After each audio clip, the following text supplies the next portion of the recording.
સુરત મહાનગરપાલિકાની ચૂંટણીમાં ભાજપનો ફરી ભવ્ય વિજય થયો છે। ઐતિહાસિક જીત બાદ હવે કોને મળશે મેયરનું મહત્વનું પદ તે એક ખૂબ જ મોટો સવાલ છે। આ વખતે સામાન્ય વર્ગની મહિલા કેટેગરીના મેયરની ટર્મ છે, ત્યારે ભાજપના 115 વિજેતામાંથી મહિલા મેયર નવા મેયર તરીકે બનશે। ત્યારે વોર્ડ નંબર 3 માંથી વિજેતા થયેલા કાવ્યા કથિરિયા રેસમાં છે। વોર્ડ નંબર 9 માંથી વિજેતા બનેલા નેન્સી શાહ પણ દાવેદાર છે। વોર્ડ નંબર 10 માંથી વિજેતા થયેલા ઉર્વશી પટેલ પણ દાવેદાર છે। વોર્ડ નંબર 15 માંથી વિજેતા થયેલા મનીષા આહિર પણ રેસમાં છે। ત્યારે વોર્ડ નંબર 11 માંથી વિજેતા થયેલા અલ્પા મહેતાની પણ ચર્ચા હવે શરૂ થઈ છે। ત્યારે ઐતિહાસિક જીત ભાજપે મેળવી છે સુરતમાં। રાકેશ બ્રહ્મભટ્ટ આપણી સાથે લાઈવ જોડાઈ ગયા છે। રાકેશ, સ્થાનિક સ્વરાજ્યની ચૂંટણીનું પરિણામ આવી ગયું છે અને ઐતિહાસિક જીત અહીંયા ભાજપે સુરતમાં મેળવી છે, પણ હવે સવાલ એ થઈ રહ્યો છે કે મેયરનું પદ કોને મળશે? મહિલા દાવેદારો તો છે, પણ કોનું નામ આગળ ચાલી રહ્યું છે? બિલકુલ, ફરી એક વખત સુરત મહાનગરપાલિકાની અંદર જે સત્તાનું શાસન છે તે ભાજપના ફાળે ગયું છે અને 115 જેટલી બેઠકો ઉપર છે તે ભાજપે ભવ્ય જીત છે તે હાંસલ કરી છે।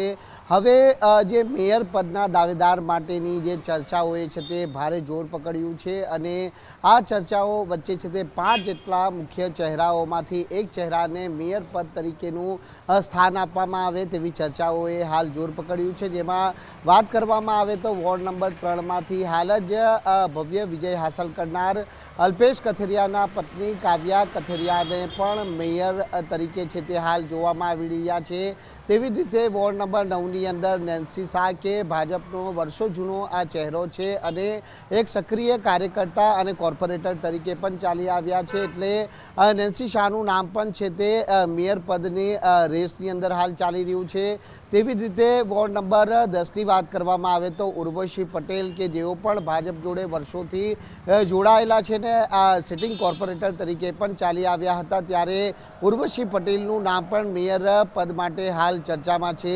તદુપરાંત વાત કરવામાં આવે તો વોર્ડ નંબર 11માં અલ્પા મહેતા, જે કોઈ જાણીતો ચહેરો નથી પરંતુ નવા સિટિંગ તરીકે છે તે તેઓને ઉમેદવાર તરીકે ઊભા રાખવામાં આવ્યા હતા અને ભાજપ અને વોર્ડ નંબર 11 પેનલ પરથી તેઓએ જીત હાંસલ કરી છે, એટલે અલ્પા મહેતાનું નામ પણ છે તે મેયરની રેસમાં હાલ ચાલી રહ્યું છે। જ્યારે મુખ્ય આહિર સમાજમાંથી આવતી જે મનીષા આહિર છે, જેઓ પણ વર્ષોથી છે તે ભાજપ પાર્ટી સાથે જોડાયેલા છે અને છેલ્લા 3 ટર્મથી તેઓ છે તે કોર્પોરેટર તરીકે ચૂંટાઈ આવ્યા છે, ત્યારે મનીષા આહિરનું નામ પણ છે તે હાલ મેયર પદની રેસમાં છે। એટલે ક્યાંક આ 5 ચહેરાઓમાંથી કોઈકને મેયર પદ મળી શકે છે તો કોઈને ડેપ્યુટી મેયર પદ તરીકેનું પણ જે સ્થાન છે તે મળી શકે છે। એટલે આ 5 ચહેરાઓ મુખ્ય ચહેરાઓ માનવામાં આવી રહ્યા છે, પરંતુ સમગ્ર જે દારોમદાર છે તે પાર્ટી ઉપર નિર્ભર કરે છે કે પાર્ટી કયા જે મુખ્ય ચહેરાને છે તે મેયર તરીકે